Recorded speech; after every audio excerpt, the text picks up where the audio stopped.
Strategy is important, whether you are solving a business problem or trying to solve a Rubik's Cube. Notice that the center squares on each side are fixed. The center square dictates which color belongs to which side for any block. To start solving the first layer, we need to bring the white side on top and create a white cross. The thing to remember is that the colors on each side of the cross must match the other middle pieces. So white on top and red on the side aligns with the white side being on top and red side being below. Repeat and rotate the cube to make sure that all the remaining sides such as blue, green, and orange also connect with the correct centers. There is no algorithm for this. But the advantage of finding these sides and rotating them is that you start learning about how each rotation affects the final outcomes. Note that white and yellow sides are always opposite to each other.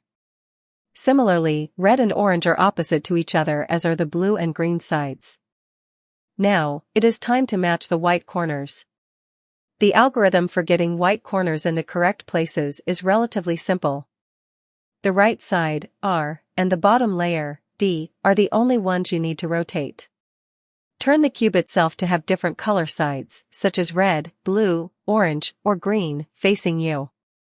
This helps to identify which side is being referred to as the right side for each turn. Since white remains on top, the bottom layer D should remain consistent throughout this process. When first starting out, this layer takes the most time to build. Repeat the algorithm as many times as required and keep a watch on which piece is showing up on the top corner with each rotation. Ensure that you don't accidentally break the white cross on top. If that happens, just start over. With practice, you will get much faster. Finishing one layer often gives a sense of satisfaction to the cuber, so enjoy this moment. Now, we can proceed to the middle layer. First, rotate the cube such that the solved white layer becomes the bottom layer. You will see that the bottom layer is completed for all the sides. On the top edge, pieces are a mix of two colors.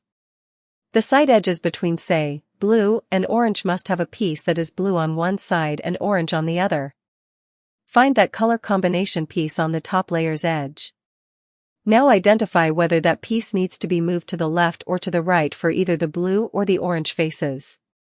Once you bring the correct face to the front, use the appropriate algorithm to move each piece to its right place. Repeat this step until the entire middle layer is completed.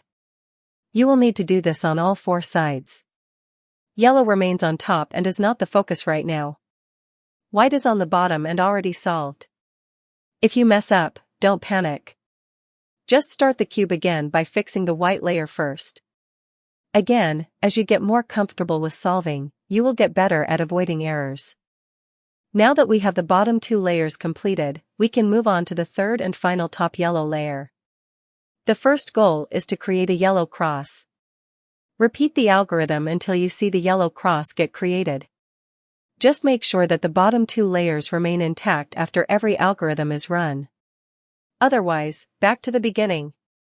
The next step is to get all the yellow pieces facing to the top, regardless of which colors show up in the corner. Rotate the sides and repeat the algorithm as required to accomplish this. Sometimes it takes more than one or two rotations to get all yellow pieces showing on top.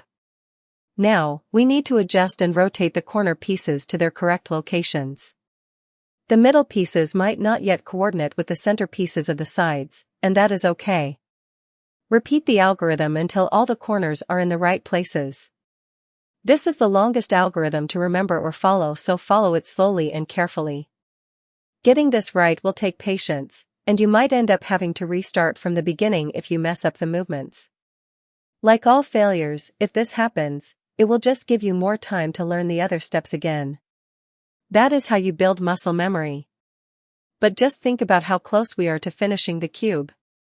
Now only the center pieces on the top need to be moved around to finish the Rubik's Cube.